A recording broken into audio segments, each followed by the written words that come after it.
The biggest mistake people make when learning English, and probably one of the most common misconceptions, is that people think that they need to study English. And I say, don't study English, live English. And now let me explain what I mean. What does studying mean? And how do people usually approach this process? And how do people perceive studying? Studying means getting knowledge about something by reading, examining it in detail, or researching. We usually perceive studying to be hard and boring and something that you can usually complete and leave behind, like a course, or when you study in school, you can't wait to finish it and forget about it. When people think that they need to study English, they usually think that they need to take a course or work with a teacher one-on-one for some time, and that'll be enough. When they finish it, they will know English and they won't need to go back to learning again. Boy, are they wrong. Well, to be fair, to each his own. If your goal is just to pass a test like IELTS, then yeah, you pass the test and you forget about it. That's why it's important to determine your goal. Do you need English to pass an exam or test? Do you learn it for fun? Are you actually serious about it and you want to truly become fluent in English? Do you need it for work, or do you have an intention to move to an English-speaking country? A lot of people do need to just pass the IELTS exam. So they study for that, they get their band, and they just relax and stop because that was their goal. You can reach a certain level in English and maybe even a very good level, but then what?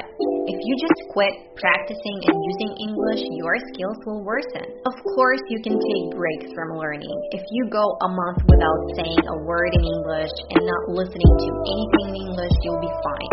But if this period expands to a year, you most likely are going to have to work on some skills once again, especially speaking, and you might forget some vocabulary.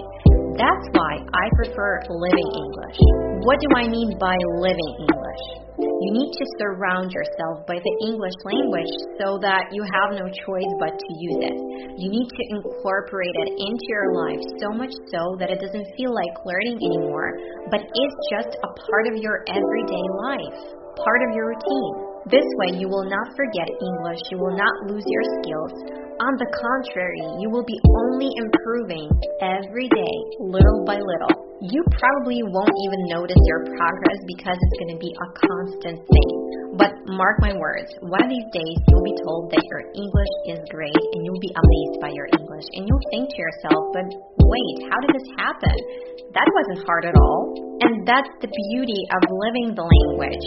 You improve while not even realizing it. Although it might not be easy at the beginning because it takes a bit of an effort and discipline, but it'll be so worth it. Because you can't just stop learning and using a language and expect it to stay the same level. Have you heard the saying, if you don't use it, you lose it? Skills need to be maintained. When people go to college, they can't wait to finish their studying, and they do. But when they do, they usually proceed to applying everything they learned at their jobs.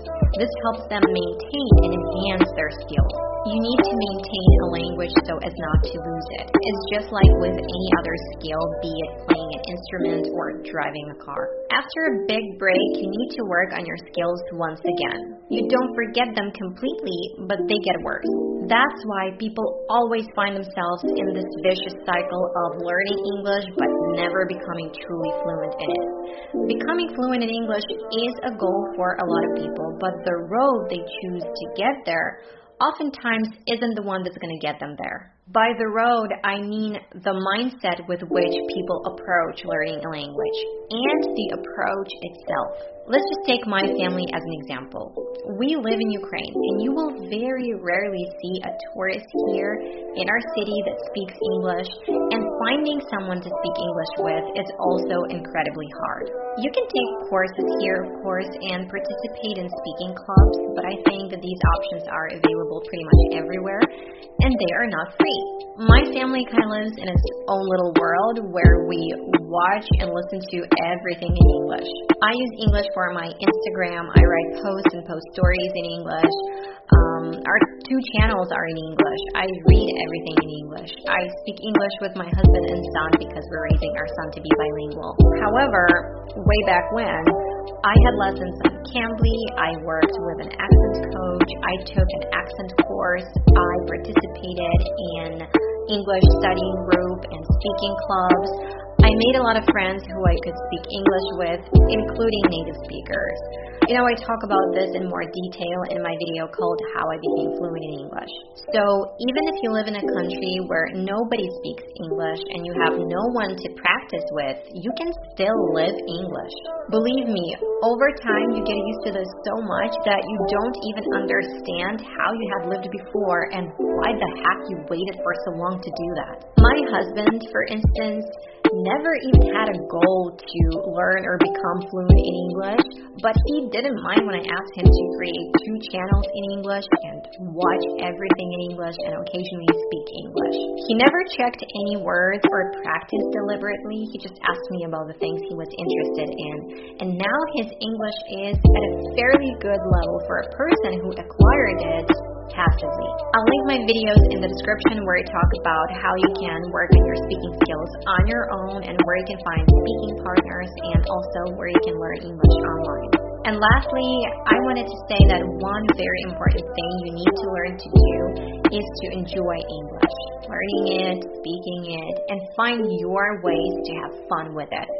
Because if you think that doing all of this is too much and it feels like a burden to you, you're not going to last. Okay guys, that's it for this video, and I really hope that it was useful for you. If that was the case, give this video a like, share it with your friends, watch it again and again and again and again, 10 times in a row, and I'll see you in the next one. Bye. And improve yourself.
So